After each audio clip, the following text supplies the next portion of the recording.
हमारी आज की वीडियो रहने वाली है जो हम पार्ट फर्स्ट कंप्लीट कर चुके थे सीबीएसई 2023 का पेपर। सेक्शन ए और बी हमारा कंप्लीट हो गया। आज हम प्रोसीड करेंगे सेक्शन सी। तो हमारा पहला क्वेश्चन है, a chemical compound x is use in a glass soap and paper industries on treatment with ethanoic acid it form salt water and carbon dioxide. तो यहाँ पे क्या होगा, देखो ये केमिकल कंपाउंड हमारा क्या हो जाएगा, Na2CO3 यानी वॉशिंग सोडा। आइडेंटिफाई एक्स, ये कंपाउंड हो जाएगा washing soda. How is this compound obtain from brine. अब ब्राइन क्या होता है हमारा, एक्वा सॉल्यूशन ऑफ NaCl को हम ब्राइन बोलते हैं, ये आपको पता होगा। इसमें क्या रिएक्शन इन्वॉल्व होगी, सबसे पहले एक्वा सॉल्यूशन ऑफ NaCl को हम ब्राइन बोलते हैं, प्लस H2O एक्वस बनाने के लिए कार्बन डाइऑक्साइड NH3, तो यहाँ बन जाएगा NH4Cl अमोनियम सॉल्ट, एक बनेगा NaHCO3। फिर हम NaHCO3 की फर्दर रिएक्शन करेंगे, डिकम्पोज करेंगे तो बनेगा Na2CO3 H2O and carbon dioxide. तो यहाँ पे को हमारा क्या बन जाएगा, Na2CO3, जो हमारा कंपाउंड X था वो बन जाएगा। इसके बाद दे रखा है इसने, state the number of molecule of water of crystallization present in the compound X, यानी कितने नंबर ऑफ वाटर प्रेजेंट होते हैं, तो हमें पता है Na2CO3 डॉट 10H2, तो ये तो डायरेक्ट हो जाएगा, 10H2 वाटर होता है तो 10H2, तो कितने क्रिस्टलाइजेशन होंगे, 10। उसके बाद से हमारा नेक्स्ट रहने वाला है, identify the reducing agent in the following reaction. आपको ये रिएक्शन दे रखी है, आपको इसमें आइडेंटिफाई करना है कि कौन क्या है रिड्यूसिंग एजेंट।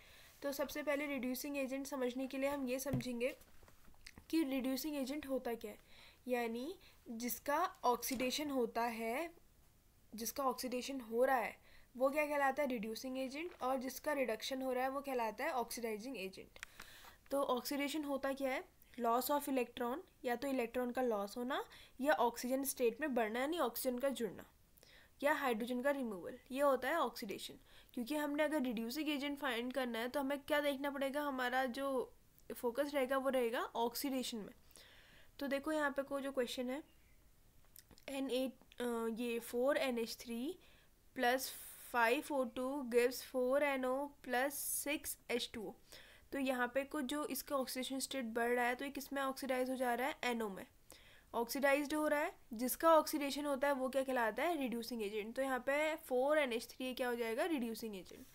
ऐसे ही अगले में चलते हैं, H2O plus F2 gives HF plus HOF, यहाँ पे ज़्यादा इलेक्ट्रोनेगेटिव है तो ये इससे मिल जाएगा, तो इसका क्या हो जाएगा, ऑक्सीडेशन हो जाएगा, और जिसका ऑक्सीडेशन होता है वो क्या होता है, रिड्यूसिंग एजेंट।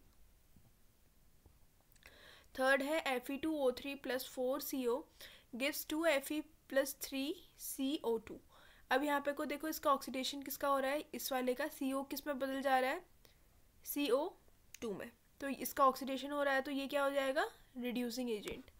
अगला लास्ट है हमारा 2H2 प्लस O2, H2 का ऑक्सीडेशन हो रहा है इसमें, तो ये हो जाएगा हमारा रिड्यूसिंग एजेंट। तो ये हो जाएंगे हमारे सारे, आइडेंटिफाई हमने कर लिए हैं कि कौन कौन से क्या होता है, रिड्यूसिंग एजेंट होते हैं। इसको आपने जनरली ऐसे फाइंड करना है, जिसके ऑक्सीडेशन नंबर बढ़ रहा है या ऑक्सीडेशन हो रहा है, जिसका ऑक्सीडेशन हो रहा है वो एक खुद इटसेल्फ क्या हो जाएगा, रिड्यूसिंग एजेंट हो जाएगा। इसके बाद इसका सेक्शन भी है, define a redox reaction in the term of gain और अ लूज ऑफ ऑक्सीजन, यानी हमें क्या बताओ आप, रिडॉक्स रिएक्शन बताओ। अब रिडॉक्स रिएक्शन होती क्या है, ऐसी रिएक्शन जिसमें लूज ऑफ इलेक्ट्रॉन और गेन ऑफ इलेक्ट्रॉन साइमल्टेनियसली अकर होता है। यानी लूज ऑफ इलेक्ट्रॉन यानी ऑक्सीडेशन, यहाँ पे O बढ़ेगा और हाइड्रोजन घटेगा, और वहीं जो रिडक्शन होगा उसमें क्या होगा, ऑक्सीजन घटेगा और एडिशन किसका होगा, हाइड्रोजन का। ये तो एक टर्म है। अगर लूज ऑफ इलेक्ट्रॉन के टर्म में देखा जाए तो ऑक्सीडेशन में क्या होगा, लूज ऑफ इलेक्ट्रॉन होगा, और जो हमारा रिडक्शन होगा उसमें क्या होगा, गेन ऑफ इलेक्ट्रॉन। और ऐसी रिएक्शन जिसमें lose of electron and gain of electron simultaneously होता है, यानी इलेक्ट्रॉन जो होगा वो लूज होगा। अगर इलेक्ट्रॉन लूज हो रहा है तो ये हमारा कहलाएगा ऑक्सीडेशन, और ऐसी अगर इलेक्ट्रॉन का गेन हो रहा है वो क्या कहलाएगा, हमारा रिडक्शन। तो ऐसी रिएक्शन जिसमें दोनों साथ हो रहे हैं वो, ये पूरी रिएक्शन कहलाएगी रिडॉक्स रिएक्शन। अब ये जो रिएक्शन है Zn, यहाँ गेन हो गया इलेक्ट्रॉन का गेन, तो ये ऑक्सीडेशन, और अगर इसका रिमूवल हो गया तो ये क्या हो जाएगा, रिडक्शन। तो आप लोग को समझ में आ गया होगा ऑक्सीडेशन और रिडक्शन क्या होता है। और जनरली इसमें एक में इलेक्ट्रॉन प्लस हो जाएगा, तो जो रिडक्शन वाला है इसमें क्या हो जाएगा, अगर हम करेंगे इसमें इलेक्ट्रॉन प्लस हो रहा है और इस वाले में लूज ऑफ इलेक्ट्रॉन हो रहा है, तो ये हो जाएगी हमारी रिडॉक्स रिएक्शन। इसके बाद हमारा जो नेक्स्ट क्वेश्चन है 29th, a student want to project the image of a candle flame on a screen of 60 centimeter in the front of the mirror by keeping the candle at a distance of 15 centimeter from its pole। यानी एक student है जो project बनाना चाहता है, उसने जो candle frame को रखा है उसने स्क्रीन से इतने मीटर अवे रखा है, screen in the front of the mirror, keeping कितना अवे रखा है उसने 15। तो हमारा जो फिगर बनेगा वो क्या बनेगा, यहाँ पे इसने अगर कैंडल रखी है और ये इसका मिरर है, तो हमें जो इमेज चाहिए वो इधर को चाहिए, रियल और इन्वर्टेड चाहिए, तो हम इसमें कौन सा मिरर यूज़ करेंगे, वो बोल रहे हैं कौन सा मिरर आप यूज़ करेंगे, तो हम इसमें यूज़ करेंगे कॉनकेव मिरर। और इसके बाद इसका मैग्नीफिकेशन कैसे निकालेंगे, एक हमें दे रखा है यू, इसकी वैल्यू है -15 सेंटीमीटर और वी दे रखा है -60 सेंटीमीटर, तो इसका मैग्नीफिकेशन कैसे निकलेगा, -v/u, तो ये आ जाएगा -4। तो ये इमेज कैसी बनेगी, रियल एंड इन्वर्टेड। और रे डायग्राम हमने बना लिया है। इसके बाद हम चलते हैं नेक्स्ट क्वेश्चन में। State the role of ATP in cellular respiration. इस रेस्पिरेशन में एटीपी का क्या रोल होता है, तो एटीपी का क्या रोल होता है, role of ATP in cellular respiration, जो हमारा एटीपी होता है वो होता है एडिनोसिन ट्राइफॉस्फेट। एडिनोसिन ट्राइफॉस्फेट जो होता है एक प्राइमरी एनर्जी सोर्स रहता है सेलुलर प्रोसेस के लिए। ये कैसे प्रोड्यूस होता है, it is produce when a glucose and other organic molecular break down. ये तब प्रोड्यूस होता है जब ग्लूकोज और अदर ऑर्गेनिक कंपाउंड क्या होते हैं, ब्रेक डाउन होता है। तो यही रोल है किसका, एटीपी का। ये प्राइमरी एनर्जी सोर्स है किसी भी सेलुलर प्रोसेस के लिए। एटीपी को आप लिख सकते हैं मॉलिक्यूलर यूनिट करेंसी। इसके बाद हमारा नेक्स्ट क्वेश्चन है, what ensure sufficient change of the gases in plant. यानी जो प्लांट्स हैं उनमें गैसेस का एक्सचेंज कौन करता है, स्टोमेटा। अगला है हमारा राइट, अब इसमें जो आपका डायग्राम होगा ओपन पोर्स और क्लोज पोर्स वाला वो बना लेंगे। State the condition in which the direction of the diffusion of gas in a plant depend. यानी कौन कौन से फैक्टर्स हैं जिस पर डिपेंड करते हैं। सबसे पहले कंसनट्रेशन ग्रेडियंट ऑफ आयन, यानी जो आयन का कंसनट्रेशन ग्रेडियंट है वो मेंटेन होना चाहिए, यानी पॉजिटिव नेगेटिव चार्ज मेंटेन रहने चाहिए। मेम्ब्रेन का पोटेंशियल क्या होना चाहिए, वेरिड होना चाहिए, जिससे डिफ्यूज़न हो। जो डिफ्यूज़न क्या होता है, मेम्ब्रेन के थ्रू तो होता है, अंदर से बाहर और बाहर से अंदर, तो ये मेंटेन रहना चाहिए। अगला है हमारा what is the internal energy reserve in plant and animal. जो इंटरनल एनर्जी होती है वो कैसे रिजर्व रहती है प्लांट एंड एनिमल में। जो प्लांट्स में रहती है वो स्टार्च के फॉर्म में रहती है और एनिमल में रहती है ग्लूकोजन के रूप में। समझ में आया, प्लांट में रहती है स्टार्च में और एनिमल में ग्लूकोजन या ग्लाइकोजन। अगला क्वेश्चन है हमारा, how desert plant perform photosynthesis if their stomata remain close during the day. जो डेजर्ट प्लांट है वो फोटोसिंथेसिस कैसे कर लेते हैं जबकि उनका जो स्टोमेटा है वो तो दिन भर क्या रहता है, बंद रहता है। Desert plant perform photosynthesis during the day by using CEM photosynthesis. अब यहाँ पे CEM क्या होता है, कार्सिलियन एसिड मेटाबॉलिज्म। इसके थ्रू क्या करते हैं, ये बहुत इंपॉर्टेंट क्वेश्चन है। अगला है, इनका जो स्टोमेटा होता है वो कब ओपन होता है, नाइट में। तो नाइट में अगर स्टोमेटा ओपन कर रहे हैं तो ये कार्बन डाइऑक्साइड को स्टोर कर लेंगे, पहले से स्टोर कर लेंगे as a form of malic acid, और वो स्टोर को फिर दिन में क्या करेंगे, यूटिलाइज करेंगे। तो ऐसे इनको क्या मिलता है, न्यूट्रिशन मिलता है। अगला क्वेश्चन है, state the rule use to find the force acting on the current carrying conductor place in the magnetic field. अब यहाँ पे को हमें रूल बताना है कि वो रूल बताओ जो क्या करेगा, फोर्स को फाइंड करेगा जो एक्ट कर रहा है। तो इसमें हम यूज़ करेंगे Fleming left hand rule, Fleming का लेफ्ट हैंड का रूल। तो फ्लेमिंग का लेफ्ट हैंड का रूल क्या होता है, जो हमारा थंब होता है वो क्या बताता है, फोर्स बताता है, और जो हमारी मिडिल फिंगर होती है वो क्या बताती है, ये बताता है हमारा फोर्स।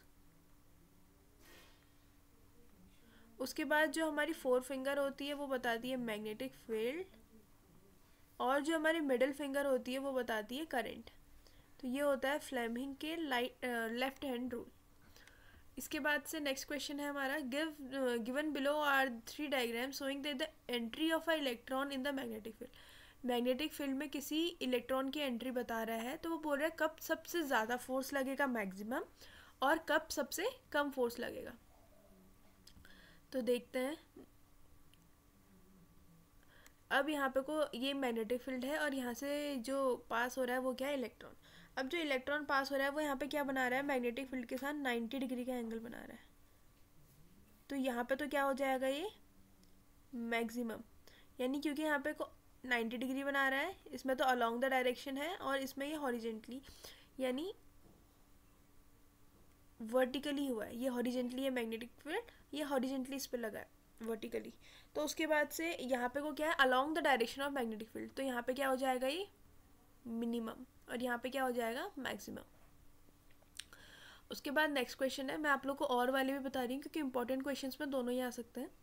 अगला, draw the pattern of magnetic field line in a current carrying solenoid और अ बार मैग्नेट। जो सोलेनॉइड होता है करंट कैरिंग, इसमें जाता तो इसमें भी नॉर्थ टू साउथ है, पर लेकिन सोलेनॉइड है तो इस पर से कॉइल बन जाती है, whereas in a bar magnet and north and south. So this one is so our next question is, why does a kitchen garden is called an artificial ecosystem while a forest is considered to be natural ecosystem? हम जो हमारा kitchen garden होता है उसको हम artificial ecosystem क्यों बोलते हैं? ये तो बहुत सिंपल सा क्वेश्चन है, क्योंकि वहाँ हम जितने भी फैक्टर्स होते हैं बायोटिक और एबायोटिक यानी जैविक और अजैविक, उनको हम बनाते हैं, जबकि फॉरेस्ट में हम नहीं बताते हैं, उनको कौन डिसाइड करता है, नेचर करता है। अगला क्वेश्चन है, डिज़ाइन करने में अगर एक आर्टिफिशियल इकोसिस्टम हम बनाएंगे तो हमें क्या क्या माइंड में रखना चाहिए? किसी भी इकोसिस्टम के लिए ये बहुत ज़रूरी है कि प्रोड्यूसर हो, उसको खाने वाला कोई हो, और उसको खाने वाला फिर कोई और हो, ताकि ये पूरी चेन बने रहे। तो ये जो हमारा सबसे पहले balance between producer and consumer, ये होना बहुत ज़रूरी है, और वेस्ट मैनेजमेंट भी होना चाहिए। उसके बाद से हमारा अगला क्वेश्चन रहेगा,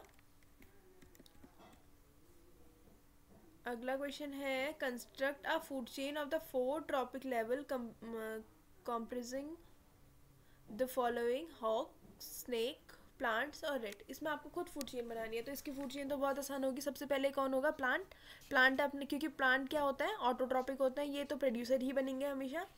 उसके बाद से क्या आ जाएगा, यहाँ देखिए, सबसे पहले आएगा प्लांट। प्लांट किस में कन्वर्ट हो जाएगा, रेड्स में। उसके बाद रेड कन्वर्ट नहीं होगा, वो उसको ईट कर लेगा। रेड को कौन खाएगा, स्नेक खाएगा, और स्नेक को कौन खाएगा, हॉक खाएगा। ये प्रोड्यूसर हो गए। रेड और स्नेक क्या है, प्राइमरी, और जो हॉक्स है ये क्या हो जाएंगे, सेकेंडरी। तो ये एक बन जाएगी कंप्लीट फूड चेन। इसको आप सर्कुलर में भी बता सकते हैं। उसके बाद हमारा अगला क्वेश्चन रहने वाला है, when 20,000 joule of energy were transferred by the producer to be organism of the second tropic level। वो पहले से सेकंड में 20,000 जूल ऑफ एनर्जी को ट्रांसफ़र कर रहा है, तो हमें अमाउंट ऑफ एनर्जी बतानी है थर्ड और फोर्थ ट्रॉपिक लेवल में। यानी इसके लिए सबसे इम्पॉर्टेंट हमें ये समझना है कि जैसे स्टार्टिंग में से क्या होता है, ये हमने देखा है कि 10% रूल ऑफ एनर्जी ट्रांसफ़र, यानी ये इस पर 10% एनर्जी ट्रांसफ़र करेगा। उसके बाद 10% ये इस पर ट्रांसफ़र करेगा, और 10% ये इस पर ट्रांसफ़र करेगा। अब जैसे प्लांट है, यहाँ पे को उसने कितना बोला है, यहाँ से ट्रांसफ़र इसका 20,000 हो गया है, तो फिर यहाँ पे को इसके फिर 10% होगा, तो क्या आ जाएगा हमारा, इसका 10% आ जाएगा, एक ज़ीरो एक्स्ट्रा आएगा इस पर।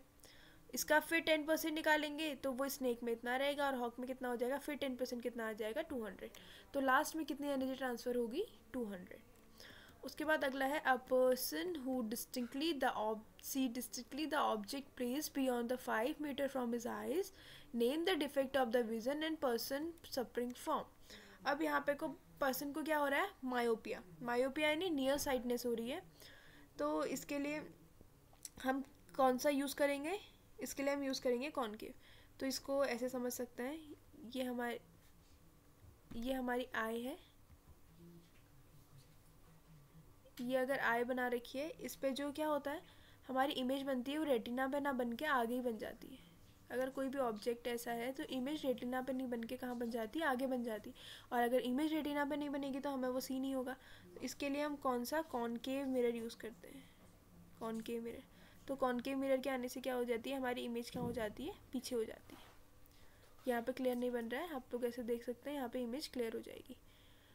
इसके कॉजेज़ आप बता सकते हैं और करेक्शन में हम इसको यूज़ कर सकते हैं, करके करेक्शन में एक डायग्राम बन जाएगा। तो हमारी आज की टॉपिक रही है जिसमें हमने इसके section C and D complete कर रखा है। So thanks for watching, bye bye.